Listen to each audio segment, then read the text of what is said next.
5 clés pour réussir son investissement immobilier en famille. Alors, vous le savez, investir dans l'immobilier, ça permet de faire beaucoup de choses. Ça permet de créer une liberté financière, d'avoir un complément de revenus, de préparer sa retraite. Et pour d'autres, ce qui est le plus important par-dessus tout, c'est d'avoir un héritage. C'est de sécuriser sa famille et c'est un objectif tout à fait noble. Mais bien sûr, investir en famille, c'est pas pour tout le monde. Vous le savez, on nous déconseille parfois d'investir en famille parce que ça peut créer une brèche au sein de la famille, ça peut créer des histoires d'argent. C'est pour ça qu'il faut faire les choses de manière chronologique et le faire intelligemment. J'ai personnellement investi en famille via une SARL de famille. Ça se passe super bien alors que ma famille n'était pas vraiment destinée à investir dans l'immobilier. Je l'explique dans plusieurs vidéos sur la chaîne. Je peux vous les mettre ici et voir les liens également en description si vous avez envie d'en voir un petit peu plus sur l'investissement immobilier en famille. Alors la première clé pour réussir son investissement immobilier en famille, ça va être d'établir sa TMI, de savoir un petit peu qu'est-ce qu'on fait. Est-ce qu'on fait une SCI, est-ce qu'on fait une SARL, est-ce qu'on fait une SAS, bref. Quel type de société on choisit, et pour ça, il va falloir qu'on identifie nos points forts et nos points faibles. Est-ce que c'est plus intéressant pour nous de faire une société avec un impôt sur les sociétés ou plutôt un impôt sur les revenus?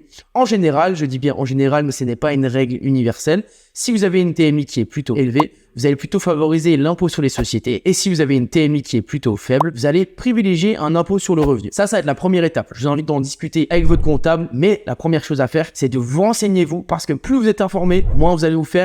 Pardonnez-moi l'expression. La deuxième clé, c'est de se répartir les rôles et notamment les pourcentages. Vous savez, une association, c'est parfois un peu le bazar parce qu'en fait, tout le monde veut faire la même chose. On fait du 50-50, toi tu te partages ça, moi je me partage ça. Toujours, tout le monde prend les décisions, mais au bout d'un moment, si on fait un investissement à deux, par exemple, on peut le faire en famille à deux, on n'est pas tout le temps d'accord sur tous les dossiers, sur tous les projets. Donc c'est pour ça qu'il faut bien répartir les tâches et les rôles. Ce que je vous invite à faire, c'est de déterminer les pourcentages et d'avoir un majoritaire. Alors je sais, c'est compliqué à convaincre, il y a des gens qui ne sont pas forcément OK quand il y a une majorité dans les pourcentages. Mais c'est un conseil que je vous donne, c'est d'avoir toujours un majoritaire dans une association. Parce qu'au moins les rôles sont déjà précis dès le départ. C'est-à-dire que, ok, on ne peut ne pas être d'accord sur un sujet, mais c'est la personne qui a le plus de pourcentage qui décide. Vous pouvez l'amener de la façon suivante. Si tu veux, on peut s'associer ensemble. Moi, je prends 70-80% des parts, toi 20 à 30%. Je m'occupe de tout le dossier, c'est moi qui cherche le bien, c'est moi qui m'occupe du financement. Toi, tu as juste à apporter ta signature, tu as juste à être dans l'association et à signer les papiers, et je m'occupe de tout ça. Donc si t'es ok, on part là-dessus. C'est ce que j'ai mis en place avec mon père. Lui, il ne connaissait rien à l'immobilier, il ne connaissait rien à l'investissement, il travaillait à l'usine en 40 heures par semaine, il avait un salaire de 1600 €, il avait fini de payer sa maison qu'il avait achetée avec ma mère, alors je lui ai proposé simplement qu'il avait du temps et les connaissances, donc s'il souhaitait, il s'associe avec moi à hauteur de 20 à 25%. Si vous êtes dans cette situation ou à l'inverse, si vous êtes la personne qui a le moins de temps possible, vous pouvez proposer à votre enfant, à votre soeur, votre frère de s'associer avec vous et de lui laisser le plus de pourcentage si cette personne a plus de temps ou plus de connaissances que vous. La troisième clé, ça va être de poser les bases. En fait, c'est-à-dire que, ok, on fait un investissement, ok, on a déterminé les pourcentages, mais dans quel type de bien on va? Quand est-ce qu'on vend? C'est important en fait de se poser toutes ces questions dès le début parce que ça va permettre de donner une direction. C'est-à-dire que demain vous voulez partir en vacances et vous savez pas du tout où aller, vous allez regarder 15 destinations pour en choisir aucune. C'est bien de savoir si vous voulez du soleil, si vous voulez de la plage ou si vous voulez du froid, si vous voulez de la neige. Déjà, savoir un petit peu dans quelle zone on va, ça permet de réduire un petit peu notre champ des possibles et de nous dire quand je pars en vacances, je veux plutôt partir dans le nord que dans le sud et inversement. C'est exactement pareil avec l'investissement immobilier. Est-ce qu'on achète ce bien pour le garder 20, 25, 30 ans ou est-ce qu'on achète pour le vendre dans 5-6 ans et prendre une plus-value assez rapidement? Mais dans ce cas, on sait qu'on va payer un petit peu d'impôts, on sait qu'on va faire plus de travaux, etc. C'est important de poser les bases et c'est hyper important pour la suite parce que les questions là vont arriver au bout de 2-3 ans. Donc autant saisir dès le départ, même si c'est pas ce qui va arriver dans 3-4 ans, ça permettra de s'orienter sur un chemin et d'avoir des tensions qui peuvent être éliminées dès le début. Avant de vous donner le quatrième point, je vous invite à vous abonner à la chaîne, à laisser un petit commentaire et un j'aime sous la vidéo, ça serait super. Et si je vois que les vidéos vous plaisent, on enchaînera, on en fera d'autres. Et ça permet d'améliorer le référencement de la chaîne, donc je vous en serai grandement reconnaissant. Quatrième clé, alors ça c'est un truc d'expérience. Ne faites pas les travaux vous-même, parce que faire les travaux avec un membre de sa famille, c'est